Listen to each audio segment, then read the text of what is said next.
Greer, South Carolina, and in Dillon, South Carolina. So we have 2 inland ports. So we're like a statewide entity, which is pretty cool. So let's see. So I can start off with the basics. The way we measure our volumes is with an acronym called a TEU, which stands for a 20-foot equivalent unit. So most of the boxes that you see nowadays are actually 40 feet in length. But when containerization first started, all of the boxes were only 20 feet in length. But we still measure everything in TEUs. So if you ever hear that term, that's what that means. Okay. And so last year was a record year for us. We did 2.8 million TEUs. Sheesh. Yeah. We're actually the 8th largest port in the United States. The largest ports are LA, Long Beach, and New York, New Jersey. Okay. Which makes sense, right? Because imports go where people live and exports come from where things are made.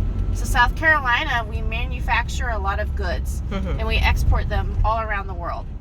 So most of what's done here is export? Well, actually, with our population shift to the southeast, we're pretty balanced on exports and imports right now. Okay. So look, there's a TEU right there. So that's the size that the boxes used to be back in the 50s. And they've grown to 40 feet. Right. But we still get the 20s, and they're usually filled with something really heavy. The 20s? Mm-hmm. Okay. Yep, because there are weight limits to how much you can put in a box. Right. So we're just going to go in this back gate here, because we have a front gate and a back gate. And there's one of our cool jobs. We have our own police force. You can see one of our cops here. They help to alleviate any traffic or deal with accidents, that kind of thing. And they are state officers.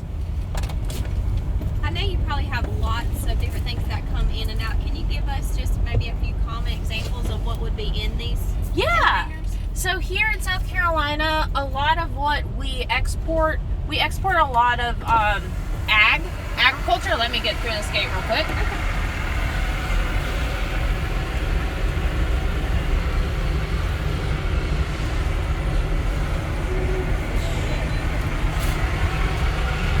All right. So our biggest exports in this state, lumber is huge. Lots of logs, paper products, waste paper that we send out, soybeans, chicken feet, which is interesting. Yep. Oh my goodness. We also export a lot of BMWs, as I'm sure you all know from that being in Greer, South Carolina. Right. And we also export a lot of tires. Michelin. I think I saw some on the way here. We'll see them here. We'll see them here in the yard. And then we import a lot of retail goods, rubber and stuff to make those tires, BMW engines to make the cars in South Carolina and send them back out. So all of these boxes that are white, they're refrigerated boxes. Oh. Yeah, so why do you think they're white?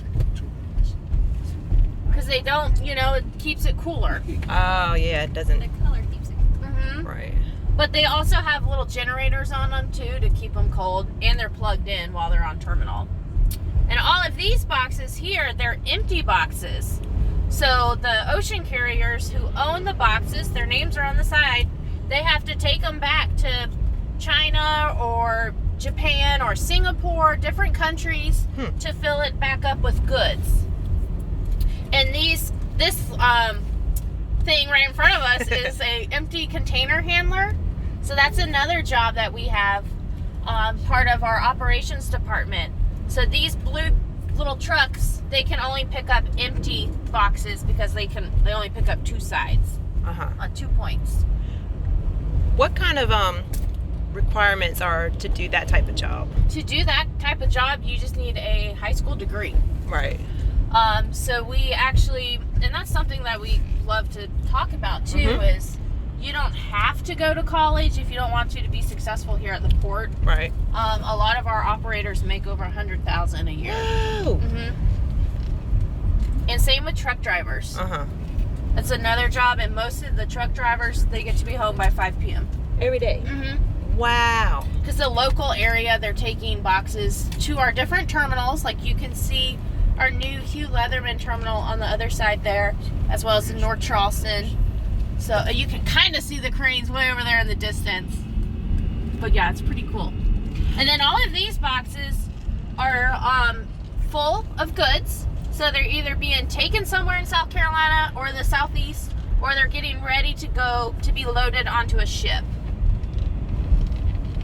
And then these big cranes are called RTG cranes, which stands for a rubber-tired gantry crane, and they move around the yard. And then up front is our big ship-to-shore cranes. And each of these cranes costs about $14 million. Sheesh. So any money we make, we put it back into investing in infrastructure. We are a state entity, but we use our own funds to do any upgrades within the yard, and we only go to the state for projects outside of our gates. And So people work at the top? People work at the top. So I'm just gonna pull over. We're not gonna get out, but I just want y'all to be able to see everything. Please take photos if you'd like. There's a big ship, guys. So Yeah. how do they get to the top? All right, guys. So we have a cool job. I'm just gonna put this in park, and we're just gonna hang out for a little bit. So we have jobs called crane operators. Oh, sorry. So what they do is they sit at the top of the crane. Let's see, like this crane up here that's moving. You see that kind of white, there's a white box. Can you see it? Where Yeah. he's got the box? Or it's empty. He just loaded. But there's a guy that sits up there, and he's looking through a glass floor, and he's up 155 feet in the air. And he has these little, I don't know how to turn this off. He has these joysticks that he uses. This is backwards. To move the boxes around. So if you're really good at video games, you can be a crane operator. And so the floor is glass. The floor is video glass. games? Wow. Yeah. It's kind of like a video game. And it's a great job. And you work for the state, which is cool. So you get the state benefits and a pension and all of that. And you can start out after high school. Yep. You wouldn't be on top cranes, but at entry level, they start at our Columbus Street terminal, which is downtown, which is where we do our break bulk operations. And break bulk is anything that doesn't fit inside a container. Okay. So kind of fun special cargo projects come through. And then we have our Ro-Ro operations, which is anything with wheels. Ro-ro. So our new, Ro-Ro, roll on, roll off. Oh, I see. Yeah. And so our they start out there, they drive BMWs off the rail and work their way up, and we have simulators for training and all kinds of stuff. Neat. How long is the training? It takes a couple years. Oh, yeah. And I think it takes about 2 to 3 years to actually feel super comfortable doing that I job. bet. Because the craziest part about it is there are people down there working while you're upstairs, you know? So it's very important to make sure that they know what they're doing. Yes. So someone out of high school could go downtown and do the Ro-Ro. Yep. And Cargo then handler position. in that process, they'd be training and could potentially come here in the next 2 or 3 years, you said? Yeah. Okay. Yeah, absolutely. And that's how we do it. We have a new CEO. She's been with the port for 25 years, and she's very into like promoting from within, Nice. which is awesome. It and is. There's a lot of opportunity for growth. Great. Yeah. And you said a lot of people make over 100 grand. Yes. Jeez. Once they're up here. Once they're up here, Yeah. the dangerous stuff. Yes. So what would their hours be though? Would it still be like a Monday through Friday? No. Oh. Ours are our customers are the ocean carriers. So like MSC you see on the side of the ship there. Whenever they're here, we're working. It could be Christmas, it could be New Year's. So it's tough hours. That's why they get paid so much too. Yeah. A lot of holiday pay and overnight pay. But you said the truck drivers get paid well and Absolutely. everyone gets. We also have a maintenance team, so we maintain our own equipment. And folks are usually crane operators. Some of them do it for 20 years, but a lot of them do it for about 5 to 10 years. Then come work in the office as a manager or terminal planner, that kind of thing, and they have better hours. And they can move up to a manager without Absolutely. college. Oh, yeah. Oh, wow. That's great. And we also have an apprenticeship program for anybody that's interested in maintenance positions. So that is an area where we are really struggling to hire is maintenance and police officers. Oh yeah. So we started an apprenticeship program with Trident Tech College. You go to Trident Tech, you work for us, you get paid to work, we pay for you to go to school, and then within 2-3 years, you have an associate's degree in either as an electrician or as a heavy lift mechanic, and then you work for us at the port. And our retention rate on that is 75%. Wow. Yep. Yeah, it's super cool. I'm So we assuming try you to have some type of system in place to know what each box like to go or where it. Yeah, so that's another function. We have a large IT department Okay. to take care of everything that's in these boxes. We have we created our own yard management system that we use at Wando. And we also have another system that we use at Leatherman to manage the yard and know where all the boxes are and maintain it. And See the big ship? yeah, there's actually an even bigger ship which we're gonna go check out. Wow, look at that going up there. See it? How long it is? So most of these ships are going back to Asia. So think about Hong Kong and Shanghai, Beijing, China. Yeah, it's very big. How long does it take that big ship to get there? It takes about, about 25 days, Okay. Wow. depending on which route they're going and Yeah. their other ports that they're calling. So I'm sure there's a whole crew, a different set of jobs just for Oh, working yeah. on the ships. Huh. Yeah, so we work with the ILA, which is the International Longshoremen's Association, to get things on and off the ships. The ILA drives these yard trucks that you see going under the cranes See the next to ship? take Look. the boxes on and off the ships. So we work together with a bunch of organizations here to get the job done. So it's not just the state port employees, it's also the ILA and the stevedores. They're kind of the project manager on site. They have the manifest and the stowage plan to know exactly where all the boxes have to go and keep everybody in check. And then of course the ocean carriers like CMA, CGM. This is a pretty large ship here. Yeah. This one holds about 14,000 TEUs. Sheesh. Yeah. How long does it take to load it? So they don't completely unload at each port.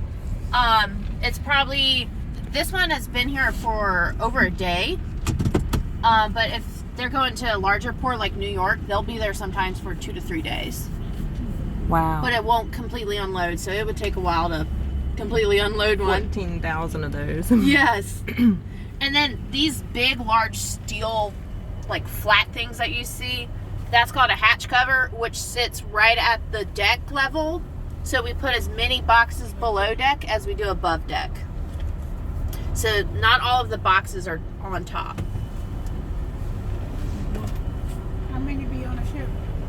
On this one, it's 14,000 TEUs, so that's roughly, depending on the size, about 7,000 boxes total. Because most of them are, 2 TEU now. It's a lot of acronyms. What was the ILA? The ILA is the International Longshoremen Association. Okay. Yeah, so they are the union here, and they're the guys that are down there making sure the boxes, they put little pins in the bottom of the box while they're being put on the ship. And they also drive what's called these yard trucks around. You can see they're not like a normal chassis. They're just kind of sitting on the back of the truck, and that just stays in the yard to move them around quickly. So a longshoreman is just somebody who works like at the port, essentially, doing this kind of stuff. Well, it's kind of a different. We work with them, and they have specific jobs at the port, and so does the port employees. So somebody said once that the ILA works horizontally and the port employees work vertically. Gotcha.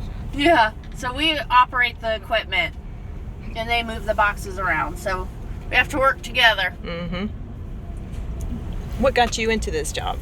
So I started in the mailroom about 7 years ago. Yeah? Really? Interesting. Yep. and just kind of worked my way up. I didn't know I was ever going to be working at the port. I'm from Charleston, grew up here, and it's always been interesting. My parents have a small logistics company, and Okay. yeah, so So it's in your family. it was in the family, yeah, and I've loved it. It's great. What do you like about it? I like the people. I like what we do for our state, our economic impact. We have a $63.4 billion impact on our state every year. Wow. And it's just a great place to work. Good. Yeah. And it's fun. I get to come out here every day. What's the hardest part of your job? Oh. Probably staying organized. Oh, yeah? Right? Isn't that tough for everybody? Yeah, lots of moving pieces. Lots of moving pieces. Making sure we're safe. Safety is our top priority here. And all of these cranes are, we have 15 cranes here. And so they're all 155 feet high. Mm. And these 4 are pretty new.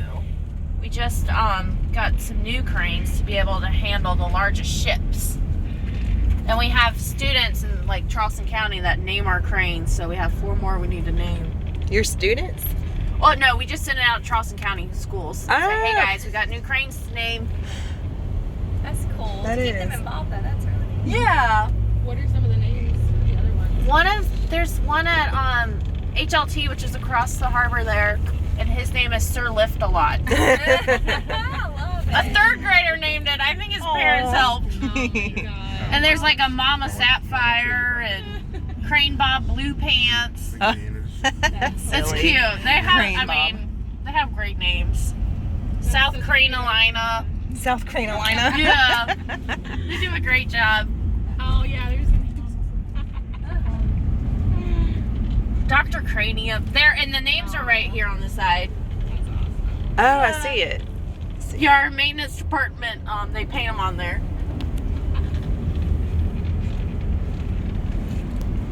Make sure I'm not in anybody's way. Here we go. Lots of activity, so it's pretty cool to see 3 ships here. We have 3 berths here, which is a parking spot. So each berth is a parking spot. Uh-huh. And Wando Welch is our largest terminal, container terminal. Green Bob Blue Pants. Yep, that one's a favorite. Heavy metal. It is a heavy metal. I have no idea how much these weigh, but I'm sure it's a lot. So you said there's 3 parking spots. They're all Yep. full right now. And all of the cranes, you can see they're on a rail track. And so if we need to, we can lock them down with heavy winds or during hurricanes. We actually work with the Coast Guard. They kind of tell us where we're at in terms of hurricane preparedness. Mm-hmm. So we work with a lot of different government agencies as well. So I like to see, this is kind of Yeah. Crane Alley.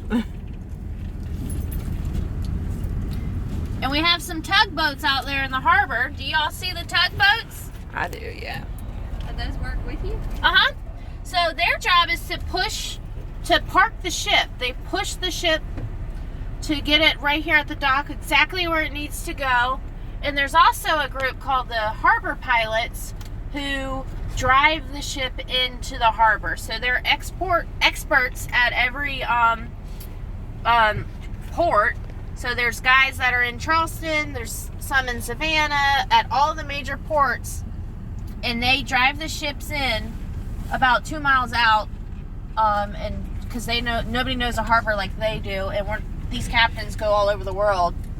So So they're just like boat driving experts. yeah, usually from Charleston or like from Savannah or wherever they are, and yeah, it's in their blood, and they know exactly like, oh, the sand has shifted down here, so we have to go this way. Oh, wow. That's why you don't see many That's accidents fine. with that.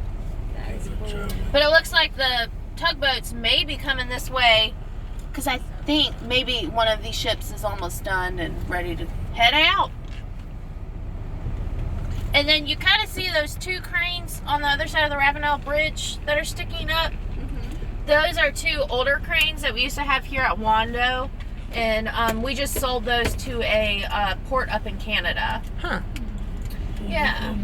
So how do they get them there? I guess Yeah, ship in a them. little while. Yep. So they had to break down the legs because they were too tall to go under the Ravenel. And they're just making sure they're locked down and secure for their trip. And they just go on a barge up there. And all of the cranes are made on this island outside of Shanghai in China. And it's pretty cool when they send them to us because they come here, their legs are not, assembled, and we have to put them together and then get them to the wharf, and it's pretty cool. And the cranes over at Leatherman Terminal are actually taller cranes. So right now we only have one berth, so one parking spot at Leatherman. We just opened that terminal a year ago, but it's going to mirror Wando. It's going to be the same size at full build out. So there'll be 15 cranes over there as well. Wow. Yeah. All right, I'm just going to do a quick turn here. Sorry, it's a lot of information. So if you have questions, please ask. I love questions. Yeah. Oh, you don't want to get a photo?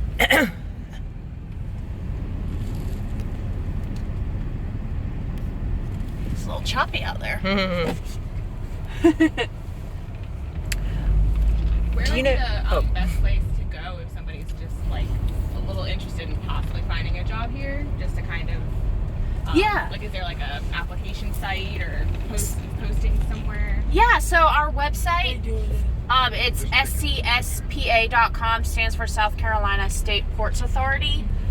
We have job postings on our website, like under our careers page. And also truck driving companies are hiring, warehouses, the ILA is also always hiring. So There's the tires. yeah, all kinds of different groups. How is So that? if you want to work at the port, you look at our website. See the big giant tires? Yeah, so this is massive tires that are made here in South Carolina. They are made by Michelin near Columbia, South Carolina, so in Lexington. And these are going all over the world. So what do you think they're used for? What do you think? Yeah. Like mining equipment and that kind of stuff. And then we'll also have random items that are also going on ships. Like I couldn't tell you what that is right there. But we'll have personal boats and stuff like that as well. And some of the tires are covered. That just depends on what country they're going to. Like Australia likes everything to be covered. That was my next question. Do you have to? Because I saw some covered and some not covered. That depends on the country. Okay. Like Australia is very particular Okay. about that. So, but the other ones maybe going to South America where they're not as strict on that. There's all kinds of different rules, especially with lumber and stuff like that. So we also work with like DHEC, they're also here on site, and different groups, and the Department of Agriculture is also here. So lots of government agencies coming together. There's also some private boats that are going to be moved. Yeah, I know. I bet those are nice. Do you know how many employees are with the South Carolina ports? Yeah, so since I've started, when I started 6-7 years ago, I think it's almost 7 years, there was only 500 employees, but now we're at 1,000. So Okay. we've really grown in the last 5-6 years. I'm not going to go this way 'cause it's looking busy. But with the whole area, including the ILA truck drivers and harbor pilots and tugboats and all of that, it's about 10,000 people that make up the maritime community, and we can't do it by ourselves, so I always say it's about 10,000. And with the Ports Authority, how long does someone usually stay employed? Oh gosh, we have people that have been here Yeah, 30, they 40 take years. Wow. Mm-hmm. To the building. When we get back to the building. So that's our truck outbound gates. In a little bit. So sometimes it gets a little congested there because there's only 2 lanes. So we'll just go through here. It's also fun.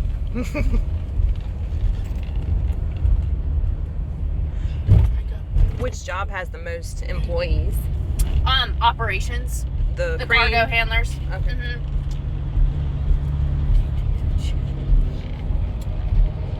All the different, equipments. Maintenance is also a very large group because we maintain all of our own equipment. Mm-hmm. And we also started our own chassis pool. You see one of those chassis right there with our logo on it? So we started that last year because there was a huge need for chassis in the market. You can't move a box without a chassis. So we went out for bids and we found a company in Vietnam that makes chassis. So we ordered 11,000 chassis. So that's another new department that we've started. A little bumpy here.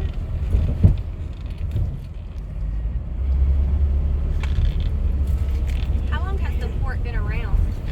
Well, we've been around since Charleston, started, but Port City, but since the 40s is when we became a state authority. Right.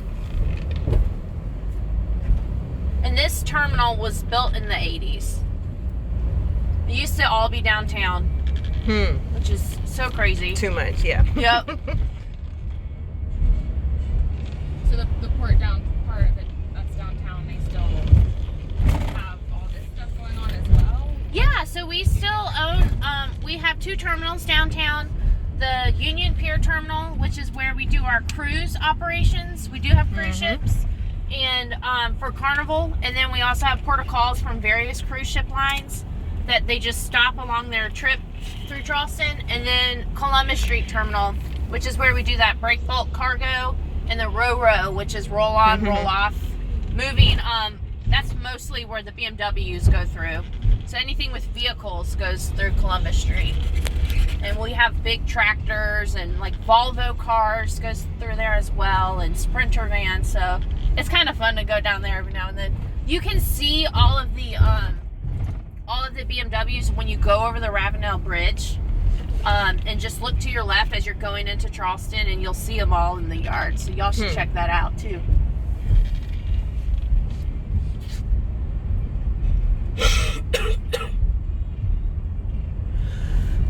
Did I hear Star Wars?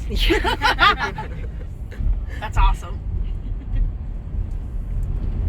So do you think because a lot of people are moving to the southeast is why the Ports Authority has been growing as well? Oh yeah, so the fastest growing ports in the United States are in the southeast.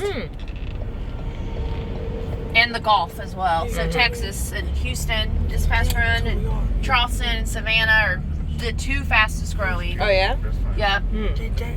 And Savannah is actually double our size, which a lot of people are surprised by that, but they service Atlanta, Okay. which is their population is larger than the entire state of South Carolina. Right. Yep. How many countries do we go out to, or is it just Ooh, it's a lot. Yeah. That's a great question, but we work with a lot of countries. I can't tell you the exact number. I know it's a lot, but we're see all the different see all the different continents. South America, Asia. We're a heavy European port as well with, our manufacturers and automobile industry. So yeah, goods from all over the world. And we have port dependent companies in every county in South Carolina. every county? So there's a company in each county that depends on the port in some way. So that's pretty cool to be able to connect South Carolina to the rest of the world. I have kind of a weird question. Yeah. No, but I might not. my neighbors bought one of these shipping containers. Yeah. How do you end up buying? Like, do we retire one or something? So we do not own any of these containers. Oh, okay, right. Yeah, so that's actually up to the shipping line or the company whose name's on the box. And they I don't really know how it happens, but there are companies that sell containers that you can get old containers from, but I don't know when they decide, okay, end of life for this box. Looks real great in the yard. Yeah. Yep. But we don't sell them ourselves. I get that question a lot. Yeah. Yep. They're like, hey, do you have any old boxes? And Old boxes. like, nope, sorry, you have to ask. Here's a couple companies you can ask. And they're pretty expensive. They're not cheap. Yes, I've seen that too. But yeah, people are really into containers right now. Like all the container houses and stuff like Yeah. that. So the nickname that we use for these boxes, we call them reefer. Oh wow. Yeah. How to get that name? Because refrigerated. Ah. So if we're ever talking about reefer, that's what we mean. But yeah, you can see them all plugged in. And some shoes sometimes are moved through reefer boxes. Really? You know, you don't want the metal to melt because it gets so hot in the dry boxes. So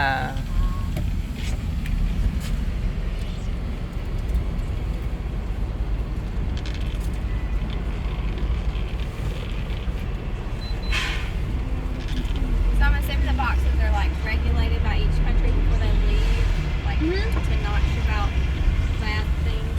Yeah, and we also, Customs is also here. They're at every port in America.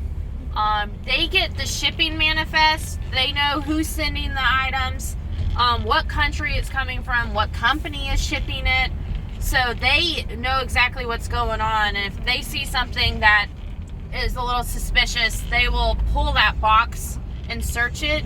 They also do random inspections for each vessel that comes through, and every box that enters and leaves a port is checked for radiation. And we also have our own port police department, which I've talked about a little bit, and we have our own dogs as well. That search for bombs, but it always cracks up the folks coming back from the Caribbean on their cruises when they see our dogs. We're like, they're not drug dogs. They're not looking for y'all. So do the port police have to have already had police training, or? Well, so sometimes they can start out at our gates, at the main gates. We have people that check in the drivers with these little TWIC. You have to have a TWIC card to get on terminal. So that's called a terminal security officer. And if they are interested in a career as a officer, patrol officer, we'll pay for them to go to the academy as well. Oh. Up in, I believe it's in Columbia. Okay. And the security person, how old do they have to be? I think it's the same. We'll hire them at 18. Wow. That's great. We hire a lot of the cargo handlers and TSOs. That's what a terminal security officer. We'll hire them. That's a lot of our younger employees. And then they just kind of work their way up. Great. And then we also have a finance department. As you can imagine, we spend a lot of money, and so we have to, make sure that we have money. So we have a large finance team. We have a sales team to get us more cargo. So we also do have jobs where you have to have a degree as well. IT, very big, very important. So we have all kinds of different groups. And we have external affairs and that kind of stuff as well. So, how long has this building been here? This building's been here 4 years now. Right. We used to be downtown, right on by Waterfront Park, but we sold that building, and we were able to build this building and buy 2 cranes because oh wow, the land downtown Charleston is insane, and they're putting a beautiful hotel where it used to be. But yeah, this we have about 150 employees in this building. So it's like all the terminal planners and IT and port police and HR and sales. We're all in this building. Can we go back in there? Yeah, we're actually done. Thank you so much. Yeah.